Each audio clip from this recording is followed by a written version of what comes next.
सूरे पादाम्बुजप्रणयनं तद्वाप्तमन्त्रं श्रीमन्त्रसिंहगुरुवर्यकृपात्तबोधं श्रीदेवनाथ गुरुमात्मनाढ्यमीडे वेदान्तदेशिकेतीन्द्रपदाब्जमृङ्गं नारायणाद्यमुरिवर्यकृपात्तबोधं श्रीरङ्गनाथ यतिवर्यदयावलम्बं श्रीराजगोपगुरुमात्मनाढ्यमीडे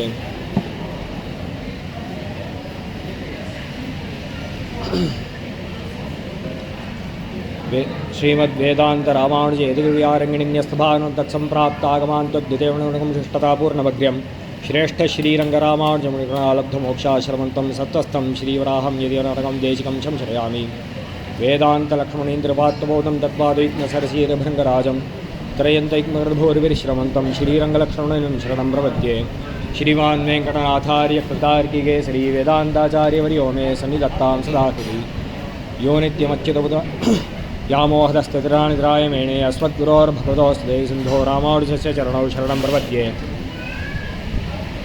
नीलातुङ्गस्तनकिरीटटीशुतमुद्वोत्य कृष्णं पारार्तं संश्रुत्य शतशिरसिद्धमध्यापयन्ति स्वचिष्टायां सरिदं याबलात्कृतं ते गोदादस्यैन वितमुदं भूये वास्तु भूयः இந்த திருப்பாவை உற்சவமாக இருக்கக்கூடிய இந்த திருநாளில் மார்கழி திருநாளில் ஆண்டாள் விஷயமாக இருக்கக்கூடிய சுவாமி தேசிகன் அனுகிரகித்த கோதாஸ்துதியை ஒரு நாளைக்கு ஒரு ஸ்லோகம் அப்படிங்கிற விதமாக மேலே மாதத்துடைய கணக்கை வச்சுட்டு 1-2 ஸ்லோகம் சேர்ந்து சொல்ல வேண்டியிருக்கும். அப்படி ஒரு நாளைக்கு ஒரு ஸ்லோகங்கிற விதமாக ஸ்லோகத்தினுடைய அர்த்தங்களை பார்க்கறதுன்னு அப்படிங்கிறது ஹயக்ரீவன் வேதார்த்த ஸ்தாபன சபா மூலமாக கொடுத்த ஆக்ஞை. இந்த ஆக்ஞையை சிரசா வகித்து இங்கே அடியேன் யதாசக்தி அந்த ஸ்லோகங்களுடைய அர்த்தங்களை பார்த்துட்டு வருவோம். உத்தேசம் எப்படி இருக்குன்னாக்கா நமக்கு ஸ்லோகத்தினுடைய அர்த்தம் பார்க்கணும். இந்த ஸ்லோகங்கள்லாம் நித்தியப்படி சொல்லக்கூடிய ஸ்லோகங்கள். அந்த ஸ்லோகங்களை நாம் சொல்லும்போது அதனுடைய அர்த்தமும் நம்மளுடைய மனசில் இருக்குன்னாக்க அப்போது அந்த பக்தி பிரவகிக்கும். சுவாமி தேசிகனுடைய உத்தேசம் என்னவோ அது முழுமையாக கிட்டும். ஸ்லோகம் ஏற்கனவே தெரிஞ்சவா அப்படியே அனுசந்தானம் பண்ணலாம். தெரியாதவா பிடிஎஃப் ஆன்லைன்லேயே கிடைக்கிறது. prapatti.comனு வெப்சைட் இருக்குது. அதில் பிடிஎஃப் ஆன்லைன்லேயே கிடைக்கிறது. நமக்கு தேவையான எழுத்தில் கிடைக்கிறது. அதை பார்த்துன்னு அனுசந்தானம் பண்ணணும் அப்படிங்கிறது விண்ணப்பம். ஏன்னாக்கா இதுக்கான பலத்தை கடைசியில் சுவாமி தேசிகன் தானே சொல்கிறார். அன்றைக்கி ரொம்ப விசேஷமான பலன் இருக்குது இந்த கோதாஸ்துதிக்கு. அதை தானே சுவாமி தேசிகன் சொல்லுவார். அதனால் நிச்சயமாக இந்த கோதாஸ்துதியை தெரியாதவாளும் அந்த பிடிஎஃபையாவது பார்த்துட்டு அதை அனுசந்தானம் பண்ண வேண்டியது. அர்த்தம் தெரிஞ்ச உடனே மனப்பாடம் பண்ணுறது சுலபமாகிடும். அதனால் இப்படி ஒரு பద్ధதியை ஏற்படுத்தியிருக்கு. இப்போ இங்கே முதல் ஸ்லோகமானது ஸ்ரீ விஷ்ணு சித்த குலநந்தன கல்பவல்லீம் ஸ்ரீரங்கராஜ ஹரிச்சந்தன யோக திருஷ்யாம் சாக்ஷாத் க்ஷமாம் கருணையா கமலாமிவான்யாம் கோதாம் அனன்ய சரண சரணம் பிரபத்யே அப்படின்ட்டு முதல் ஸ்லோகம். சுவாமி தேசிகன் தான் மங்களாசாசன யாத்திரையாக ஸ்ரீவில்லிபுத்தூருக்கு போகி அங்கே ஆண்டாளை சேவிக்க, அங்கே நாச்சியார் பிரசாதிக்க, நாச்சியார் தரிசனம் கிடைச்சவுடனே தனக்கு எழக்கூடிய ஒரு பக்தி. நமக்கெல்லாம் பக்தி எழும்போது அது பிரவகித்து என்ன ஆகும்? கண்ணிலிருந்து ஜலமாக வெளில வரும். சுவாமி தேசிகனுக்கு அப்படியும் வெளியில் வருது. இப்படி ஒரு பிரபந்தமாக கோதாஸ்துதியாகவும் அது வெளில வருது. அந்த கோதாஸ்துதி அப்படி பிரவகிக்கும் போது கூட, தானாகவே பிரவகிக்கும் போது கூட அதுக்குன்னு ஒரு முறை இருக்குது. அந்த முறைப்படி அது பிரவகிக்கிறது. மகானாக இருக்கிறதுனால சுவாமி தேசிகன் எப்போவுமே முறைப்படி காரியத்தை பண்ணுறதுனால, சாஸ்திர வசியராக இருக்கிறதுனால அந்த சாஸ்திரத்தினுடைய வழியிலேயே அந்த காரியத்தை பண்ணுறார். சாஸ்திரம் சொல்கிறது ஒரு கிரந்தத்தை ஆரம்பிக்கணும்னாக்க அதுக்கு முதல்ல ஒரு மங்கள ஸ்லோகம் பண்ணணும், கடவுள் வாழ்த்து அப்படின்ட்டு இருக்கணும்னு அதுக்கேற்றாப்பில் இங்கே பண்ணுறார். அப்போ கடவுள் வாழ்த்து எதுக்கு பண்ணுறதுனாக்க மேலே பண்ணக்கூடிய இந்த பிரபந்தம் மங்களமாக முடியணும். அதுக்காக கடவுள் வாழ்த்து. இந்த ஸ்லோகம் பண்ணுறாரே இது மங்களமாக முடியணுமே, அதுக்கு ஒரு மங்களம் பண்ணணுமே, இப்படிங்கிறதெல்லாம் மனசில் ஆலோசித்து இந்த ஸ்லோகத்தை அமைக்கிறார். இந்த ஸ்லோகத்தில் கோதாம் அனன்ய சரணா சரணம் பிரபத்யே அப்படின்ட்டு விண்ணப்பிக்கிறார். சுவாமி தேசிகனுடைய முறை இது. தான் எந்த கிரந்தம் சொன்னாலும் அந்த கிரந்தத்தில் சரணாகதி அப்படின்னு இந்த விஷயத்தை சொல்கிறதுக்காகவே அவதாரம் பண்ணவர். அதனால் எந்த கிரந்தம் சாதித்தாலும் அந்த கிரந்தத்தில் அவசியம் சரணாகதி அப்படிங்கிற விஷயத்தை சொல்லாமல் இருக்க மாட்டார். அப்போ சரணாகதிங்கிற விஷயத்தையே முதல்ல சொல்கிறார். அனன்ய சரணா சரணம் பிரபத்யே. சரணம்னு என்ன அர்த்தம்? சரணா அப்படின்னா என்ன அர்த்தம் அப்படின்னாக்க புகலிடம், அதுதான் சரணம். நமக்கு புகறதுக்கு ஒரு இடமும் இல்லை, நம்மளை ஏற்றுக்கிறவா ஒருத்தரும் கிடையாது. அதாவது ஏற்றுக்கிறது ஒவ்வொரு இடத்துலையும் ஏற்றுக்கிறதுக்கு நான் இப்படி இருந்தால் நான் ஏற்றுப்பேன்ப்பா, இப்படி இருந்தால் நான் ஏற்றுப்பேன் அப்படின்னு சொல்கிறவா தான் உண்டு. நீ எப்படி இருந்தாலும் பரவாயில்ல, நான் உன்னை ஏற்றுக்கிறேன், ஏற்றி உன்னை மாற்றுறேன்னா, எனக்கு ஏற்ற மாதிரி நான் உன்னை மாற்றுறேன், முதல்ல உன்னை ஏற்றுக்கிறேன் அப்படின்னு சொல்கிறவா கிடைக்க மாட்டா. அப்படி புகலிடம் இல்லாத நாம் இருக்கும்போது, அதுவும் வேற ஒரு புகலிடமும் இல்லை, புகலிடம் இல்லைன்னு சுவாமி தேசிகன் சொல்லலை, அப்படி சொல்லக்கூடாது. புகலிடமே எனக்கு இல்லை அப்படின்னு சொல்லக்கூடாது. வேற ஒரு புகலிடம் இல்லை எனக்கு, நான் அனன்ய சரணகா, வேற புகலிடம் இல்லை எனக்கு, உன்னையே சரணமாக பற்றுறேன், நீ தான் எனக்கு புகலிடம் அப்படின்ட்டு. இதை யார் இடத்துல இப்படி சரணாகதி பண்ண முடியும்? இந்த மாதிரி சரணாகதி பெருமாள் இடத்துல பண்ண முடியாது. அனன்ய சரணகா சரணம் பிரபத்தியேன்னு இதை ஏன் இப்படி சுவாமி தேசிகன் இப்படி பண்ணுறாருங்கிறதுக்கு இந்த சப்தங்களை ஏன் உபயோகிப்பானே? இதே சொல்லு தான் சொல்லணுமா? வேற சொல்லக்கூடாதா? சுவாமி தேசிகன் கவி எத்தனையோ சொற்கள் தோணும், என்ன வேணால் சொல்ல போடலாமே. அனன்ய சரணகா சரணம் பிரபத்தியை இப்படி தான் சொல்லணுமா அப்படின்னாக்கா ஆண்டாளே தெரிவிக்கிற, இப்படி தான் சொல்லணும்னு தெரிவிக்கிற ஆண்டாள். மேலையார் செய்வனகள் வேண்டுவன கேட்டியேல் அப்படின்னு ஆண்டாள் தெரிவிக்கிறார். பெரியவா எப்படி பண்ணாலோ அதே மாதிரி பண்ணணும். நாம் ஒரு உற்சவத்தை கொண்டாடுறோம்னாக்க அந்த உற்சவம் பெரியவாள்லாம் எப்படி கொண்டாடுவாளோ அப்படியே கொண்டாடணும் அப்படின்ட்டு ஒரு முறை இருக்குது, அதுபடி பண்ணணும்னு. அப்போ இந்த முறை எப்படி தெரியறது? பாஷ்யக்காரர் ராமானுஜர் தான் கத்தியத்தில் இப்படி சாதிக்கிறார். அனன்ய சரணகா சரணம் பிரபத்யே அப்படின்ட்டு சுவாமி கத்தியத்தில் சாதிக்கிறார். அப்போ அப்படியே சொல்லணும். அதனால் அப்படியே பதத்தை அமைச்சார். இந்த அனன்ய சரணகா சரணம் பிரபத்தியேன்னு வேறு புகலிடம் இல்லை, ஒன்றையே புகலிடமாக பற்றேன்னு எப்போ சொல்லலாம்? பெருமாள் இடத்துல சொல்லலாமான்னாக்க, பெருமாள் இடத்துல இந்த வாக்கு கொஞ்சம் கஷ்டம். அனன்ய சரணகான்னு சொல்லணும், எனக்கு வேறு புகலிடமே இல்லை, ஒன்றை புகலிடமாக பற்றேன்னு. பெருமாள் இடத்துல நாம் போகும்போது நமக்கு வேறு புகலிடம் இருக்குது, தாயார் தான் அந்த புகலிடம். தாயார் இடத்துல புகுந்து அதுக்கு மேலே தான் பெருமாள் ஆசிரியிக்கிறோம். அதனால் பெருமாள் இடத்துல சொல்லும்போது அனன்ய சரணான்னு சொல்லுவோம். அந்த சொல்லுக்கு என்ன அர்த்தமாகிடும்னாக்க, தாயார் பெருமாள் அப்படிங்கிற நீங்கள் 2 பேர் இருக்கே, உங்களை தவிர்த்து எனக்கு புகலிடம் இல்லைன்னு அர்த்தம் பண்ணணும். தாயார் இடத்துல சொல்லும்போது அனன்ய சரணகா தான், வியாக்கியானமே பண்ண வேண்டாம், அனன்ய சரணகா, வேறு புகலிடமே இல்லை, தாயாரை தவிர்த்து வேறு ஒருத்தரும் நம்மளை இப்படி ஏற்றுக்க மாட்டா. அப்படி இருக்கிற என்ன நீ ஏற்றுக்கோ, உன்னை நான் சரணமாக பற்றுகிறேன், சரணம் பிரபத்யே. யார? கோதாம் அப்படின்னார். கோதா அப்படிங்கிற சொல்லுக்கு நிறைய அர்த்தம். கோதாங்கிற சொல்லுக்கு பூமி கொடுத்த பெண் அப்படின்னு அர்த்தம். பூமியிலிருந்து தானே வந்தா கோதா நாச்சியார், ஆண்டாள் நாச்சியார் பூமியிலிருந்து வந்தா அப்படிங்கிறனால சீதை எப்படி உத்பவமானாலோ அப்படியே தான் இவளும் பிறந்தது அப்படிங்கிறனால இவளுக்கு கோதான்னு பேர். வேறு ஒரு காரணம் இவருக்கு கோதான்னு. கோதானாக்கா கோவை கொடுக்கிறவள்னு அர்த்தம். வரதன்னாக்கா வரத்தை கொடுக்கிறவன் வரதன்கிற மாதிரி, கோதானாக்கா கோவை கொடுக்கிறவள். கோனா பசுமாடு இல்லையா, பசுமாட்டை கொடுக்கிறவள்னு. ஓங்கி உலகளந்த உத்தமன் பேர் பாடிங்கிற அர்த்தத்தை தானே சாதிக்கிற ஆண்டாள். பசுமாடுங்கிறது செல்வம், செல்வத்தை கொடுக்கிறவள்னு அர்த்தம். இருக்கிற எல்லா செல்வத்தையும் கொடுக்கிறவள் ஆண்டாள் நாச்சியார், அதனால் கோதா. கோ அப்படின்னாக்கா பூமிக்கு பேர், இந்த பூமியே கொடுக்கிறவள். இந்த பூமியை மட்டும் இல்லை, பூமினாக்கா வைகுண்டத்துக்கு கோன்னு பேர்.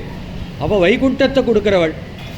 இதெல்லாம் பல உத்தேசங்கள். சுவாமி தேசிகனுக்கு இந்த உத்தேசங்கள்லாம் இருக்குது. சுவாமி தேசிகனுக்கு செல்வம் வேணும், எந்த அளவுக்கு வேணும்? பகவத் ஆராதனத்துக்கு எத்தனை செல்வம் வேணுமோ அத்தனை வேணும்.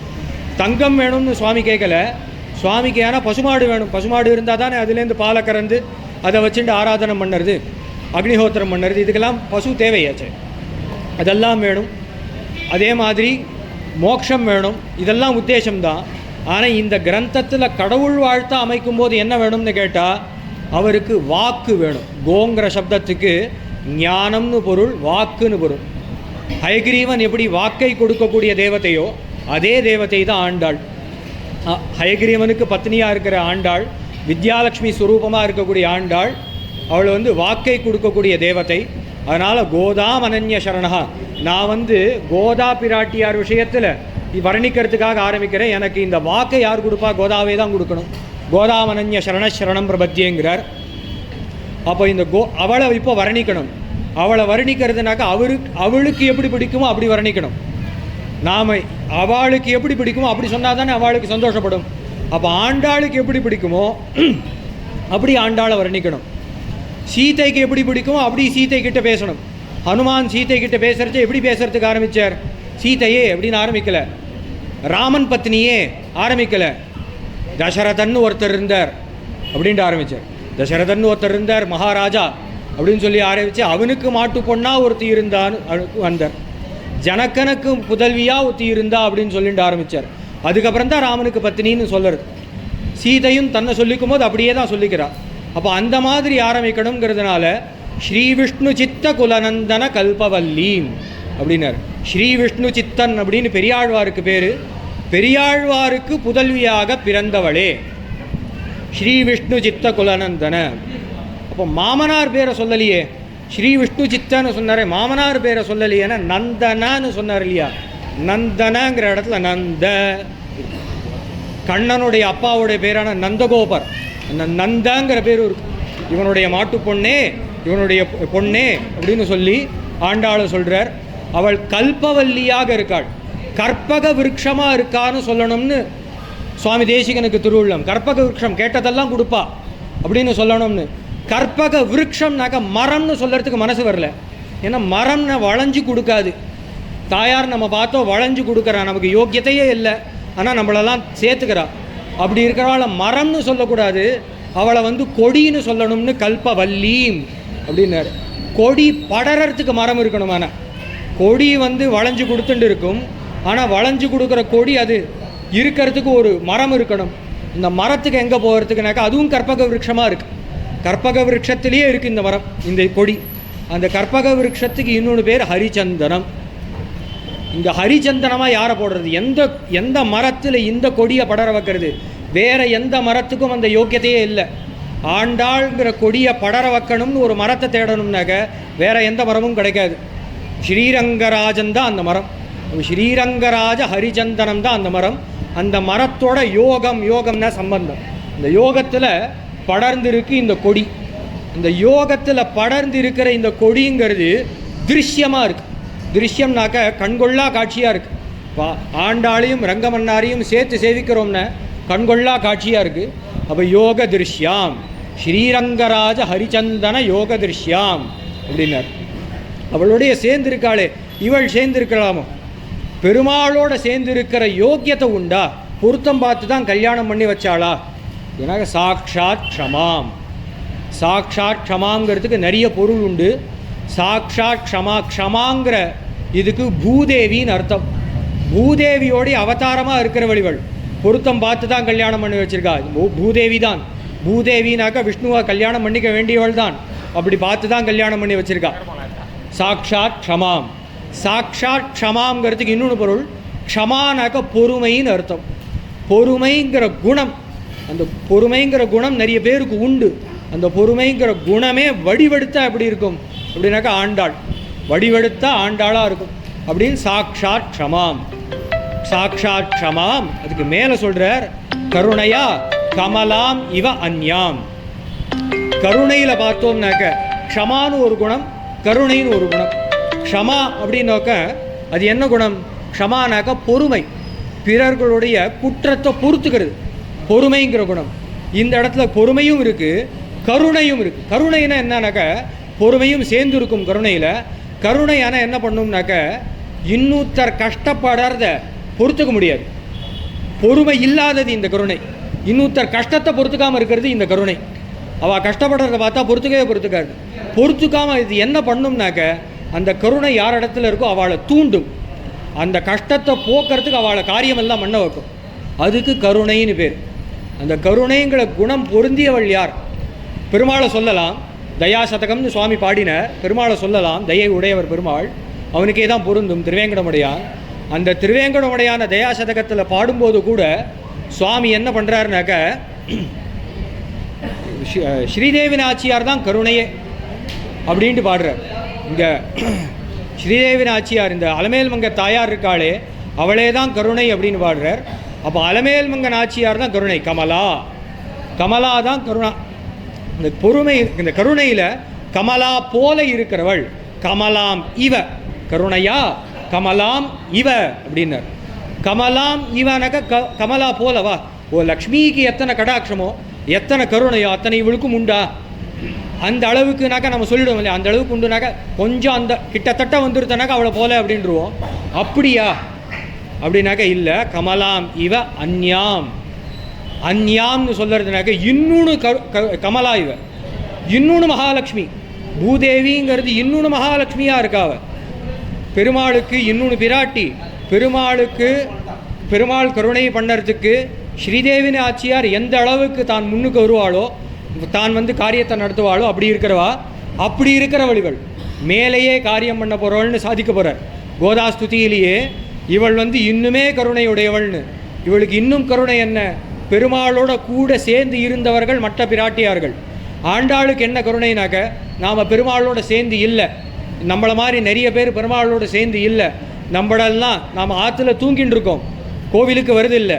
நம்மளை தட்டி எழுப்பி கோவிலுக்கு கூட்டின்னு வருது ஆண்டாளாச்சியார். ஒவ்வொருத்தரையாக ஆம் தேடி போய் தட்டி எழுப்பி கோவிலுக்கு வாங்கோ, கண்ணன் பாட்டை பாடுங்கோ அப்படின்னு சொல்கிறவள் ஆண்டாளாச்சியார். அதுதான் இவளுடைய கருணை. அப்படி கமலாம் இவ அந்யாம் கோதாம் அனன்ய சரணா சரணம் பிரபத்தியே அப்படின்னு முதல் ஸ்லோகத்தில் விண்ணப்பிச்சார். இப்படி மேல ஸ்லோகத்தை வரிசையாக நாம் அனுசந்திப்போம். கவிதா இருக்கு சிம்மாய் கல்யாண ஸ்ரீமதி வெங்கடேசாய வேதாந்த. நாளைக்கு மைக் அரேஞ்ச் பண்ணிட்டோம்.